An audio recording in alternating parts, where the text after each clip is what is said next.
Sur tous les circuits du monde, des armées de fanatiques se réunissent autour d'un drapeau rouge orné d'un petit cheval noir cabré sur un fond jaune. Ce sont les tifosi, mais ils ne sont pas seulement italiens. À chaque Grand Prix, c'est la même frénésie, la même ferveur, la même passion. Un nom, un seul, est capable d'exalter ces foules à ce point. Celui de l'homme qui, à travers son écurie et ses voitures, est devenu le symbole et l'incarnation du sport automobile, Ferrari.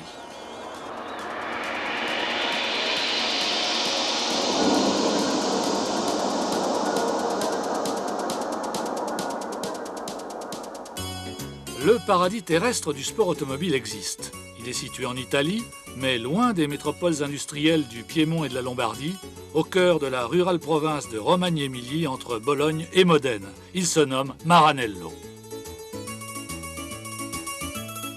À partir des années 50, ce gros bourg sans attrait est devenu un sanctuaire pour les passionnés du sport automobile. En effet, c'est ici qu'est né, a bâti son œuvre et a édifié sa légende, celui qui est devenu le plus illustre des Italiens, le pape de la course. Ce patriarche, couvert de gloire et de respect, a exclusivement voué sa longue vie à sa passion pour les voitures de course, qui l'a animé jusqu'à son dernier souffle. Personnage aussi charismatique qu'énigmatique, Ferrari avait des manières de hautain seigneur, mais un caractère de paysan madré, viscéralement attaché à son terroir. Le sang et l'esprit des gens d'ici s'unissent pour créer un type d'homme obstiné, compétent et ardent, réunissant les qualités qu'il faut pour construire des bolides. Je crois que je n'aurais pas atteint les mêmes résultats ailleurs, a-t-il écrit dans ses mémoires. L'histoire d'Enzo Ferrari et de son entreprise est donc d'abord une histoire de racines, qui l'a poussé à revenir sur sa terre natale pour y installer son écurie, puis sa marque.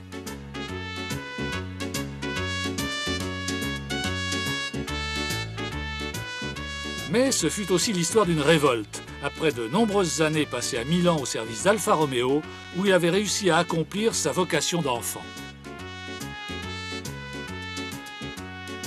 E ricordo che nel 1912 vidi una fotografia sulla stampa illustrata che si pubblicava allora a Torino di Raffaele Di Palma e mi sembra avesse vinto in quell'epoca la 500 miglia di Indianapolis. Mi dissi, questo è un italiano, perché un giorno non potrei anch'io essere un pilota d'automobili? E tutti gli atti sono stati una conseguenza di questo sogno dell'adolescenza. Né en 1898, d'origine modeste, étudiant peu brillant, Enzo Ferrari a consacré très tôt toute son énergie à la course et d'abord en devenant au début des années 20 l'un des pilotes de la prestigieuse écurie Alfa Romeo. Il se constitue ainsi un palmarès honorable, mais il constate petit à petit qu'il est plus doué et prend plus de plaisir à diriger les hommes et les équipes qu'à conduire les voitures. Être pilote ne me suffisait pas, raconte-t-il.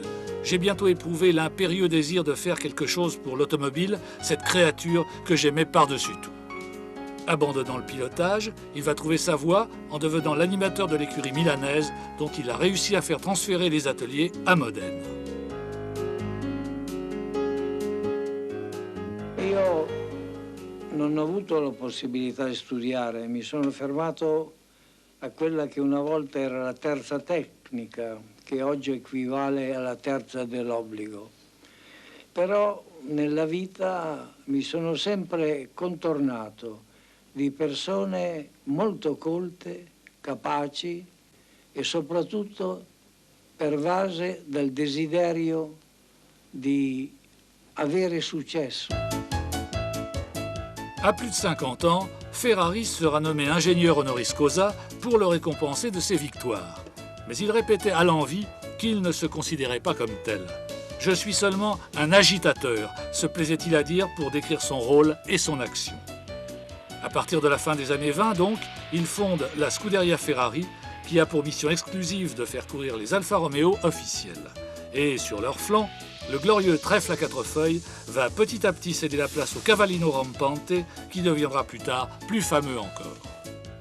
Il s'agissait de l'emblème d'un héros de la chasse italienne que sa veuve, un jour de victoire, avait offert à Ferrari de faire sien. Très sentimental, c'est encore un trait paradoxal de son caractère pourtant très dur, il avait pieusement accepté cet hommage et l'honorera fidèlement jusqu'au bout. Dans la seconde moitié des années 30, cependant, face à l'armada allemande qui rafle tout, les victoires se font rares et les rapports se détériorent entre Alfa et Ferrari. Celui-ci est contraint de revenir à Milan, où il se retrouve sous la tutelle d'un directeur général pour qui une voiture de course devait être le produit rigoureusement planifié de tous les services de l'usine, alors que Ferrari, qui ne croyait qu'au pilotage à vue, considérait qu'elle devait être l'œuvre d'une équipe autonome, apte à traduire sans délai les idées des ingénieurs. Ce conflit finira, à la veille de la guerre, par provoquer la rupture qui laissera Ferrari amer et assoiffé de revanche. Après la guerre, Alfa a repris ses billes, ou plus exactement ses Alfetta, qui, selon Ferrari, ont été conçus chez lui. Une version qui sera vigoureusement contestée, sans doute non sans raison d'ailleurs, car elle semble avoir été davantage le produit de la frustration de Ferrari que celui de ses techniciens. Quoi qu'il en soit, ces Alfetta 1500 à compresseur se révèlent irrésistibles et s'adjugent sans coup férir le premier championnat du monde de Formule 1 disputé en 1950 qui consacre Nino Farina.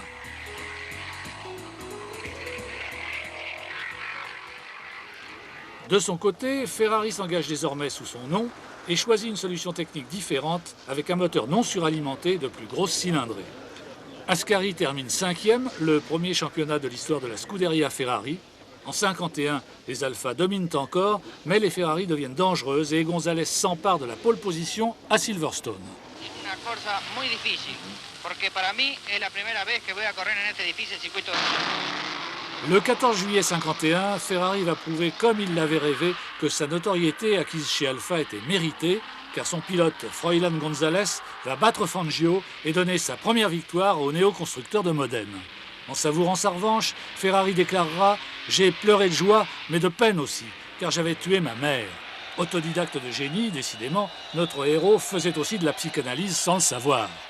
Dès lors, le mythe Ferrari est en marche. C'est le début d'une aventure sans précédent et sans équivalent dans les annales de la course, qui sera alimentée par une présence pratiquement ininterrompue en F1 jusqu'au décès d'Enzo Ferrari lors de l'été 88, soit durant près de 4 décennies.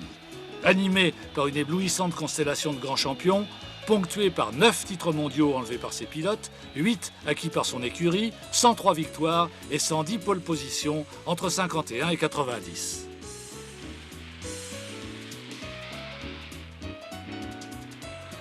Après Ascari en 52-53 et Fangio en 56, Hawthorne sera couronné en 58. Un succès qui sera assombri par l'une des nombreuses tragédies qui marquèrent la vie de Ferrari, l'accident fatal de Peter Collins, sur qui, ayant eu la douleur de perdre son fils Dino, il avait reporté ses sentiments paternels. Phil Hill, en 61, fut le premier Américain titré en F1. Surtees, en 64, sera le premier champion du monde de moto à devenir champion du monde sur 4 roues. Mais, commencé sous forme d'idylle, ses rapports avec Ferrari se dégraderont au fil des ans et des manœuvres de coulisses, jusqu'à ce qu'il quitte la Scuderia avec éclat au beau milieu de la saison 67. Du reste, entre 65 et 74, les Rouges, malgré le concours de pilotes incontestablement talentueux qui conduisirent des voitures parfois brillantes, ne remporteront plus aucun titre. C'était l'apogée du V8 Ford Cosworth qui équipait les écuries anglaises et Ferrari succombait sous le nombre. Tout autre que lui aurait pu se sentir découragé par une aussi longue période d'insuccès, mais il réagira tout autrement, en tirant la leçon de ses échecs.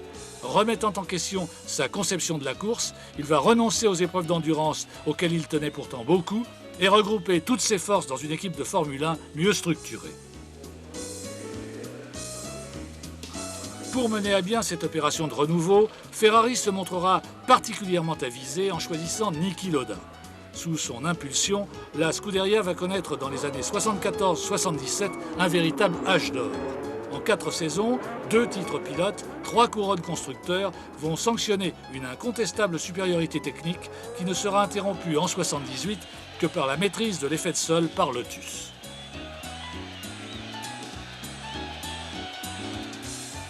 Le temps de remettre ses voitures à niveau en matière d'aérodynamique et en 79, la Scuderia va de nouveau réussir le doublé au championnat constructeurs et pilotes.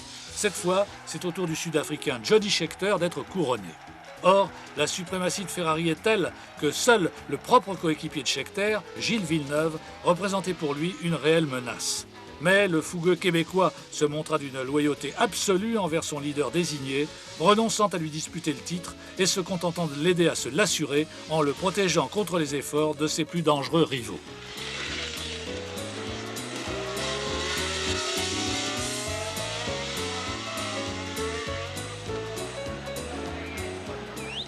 Malheureusement, ce bel esprit d'équipe volera en éclats avec l'arrivée de Pironi qui, après l'accident fatal de Villeneuve, perdra le titre 82 virtuellement acquis à la suite de son accident de Hockenheim.